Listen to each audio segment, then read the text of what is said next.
Good evening, I'm Ken Rice. As the city of Pittsburgh marks 4 years since the tragedy at Tree of Life, KDKA also pauses to remember the lives lost that day.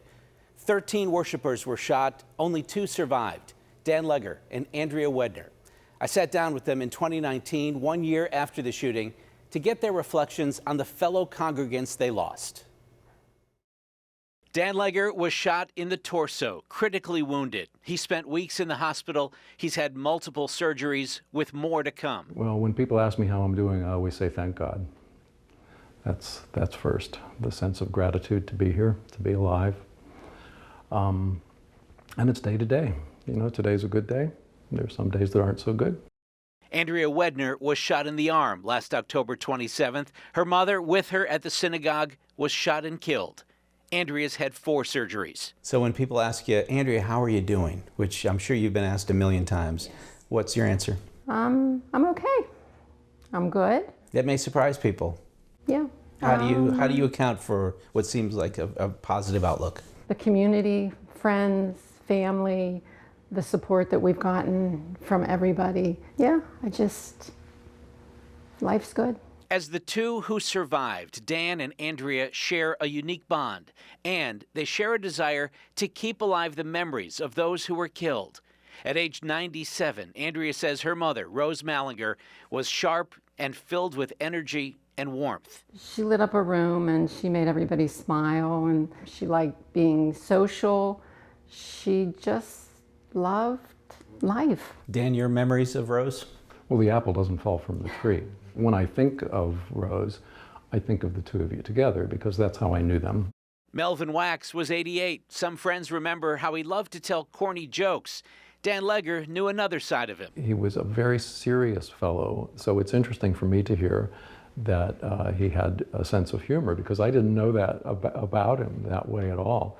To me, he was always a very serious, let's get down to Torah here. He was always dressed to the nines. There was a sweetness about him that was always very clear.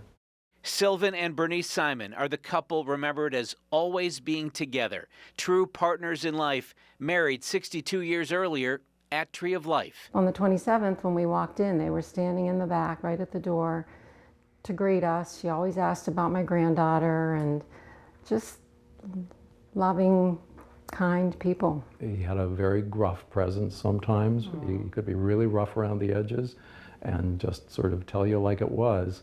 And his wife was the great mediator in those episodes where he was showing his gruffness. They were really a well-matched They were loving. couple. You could see. Very She loving. took good care Very of loving. him. Dan Stein recently became a grandfather. You knew that because he talked about it? I was overjoyed to have become a grandfather. There's a little guy who's Henry, right, yeah. He was just so happy. Irv Younger was another proud grandfather, always showing off pictures and always sharing a funny story or two. Always the delayed punchline. You had to go through the whole preliminary to get to the awful punchline. Just a quiet, gentle, kind fella, and he had great hair. He did. Yeah, yeah. Dan says Irv had a special bond with the 2 brothers who were killed, sensitive to their disabilities. But everyone who worshiped at the Tree of Life building considered Cecil and David Rosenthal friends. I would walk in the chapel, and of course they were always there early, bright and early. And Cecil would say to me, "You look beautiful today," and tell my mother. One time he kissed my hand.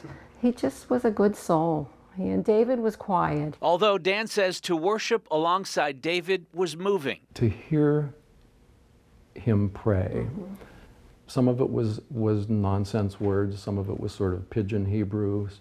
It was from the heart. It was just totally from the heart. And David had confided in Dan a special fondness for the congregation's cantor. He would say, "I want to marry that Cheryl," you know? And then he said, "What does it mean to get married?" What's that mean, Dan? And so we talked a little about those things, but he was just this smiling, wonderful presence in the world. I miss David.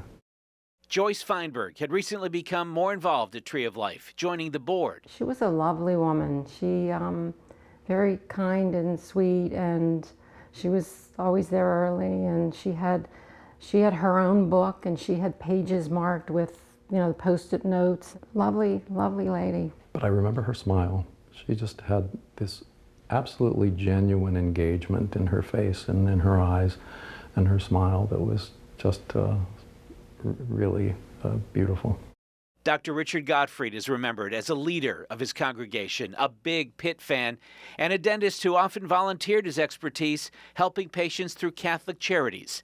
Dan and Andrea have since become close with his relatives. We've learned a lot about him through his family, which has been great.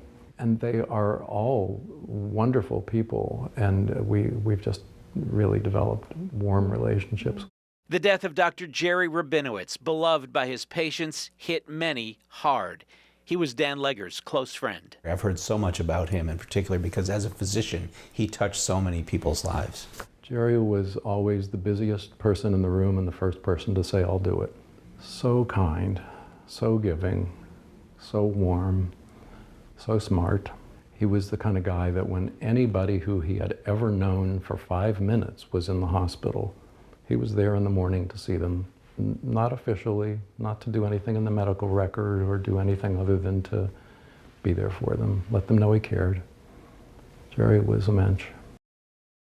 For Dan Legger and Andrea Wedner, healing continues. And yet a year later, they feel lucky, blessed even, to have this city's embrace and to have each other.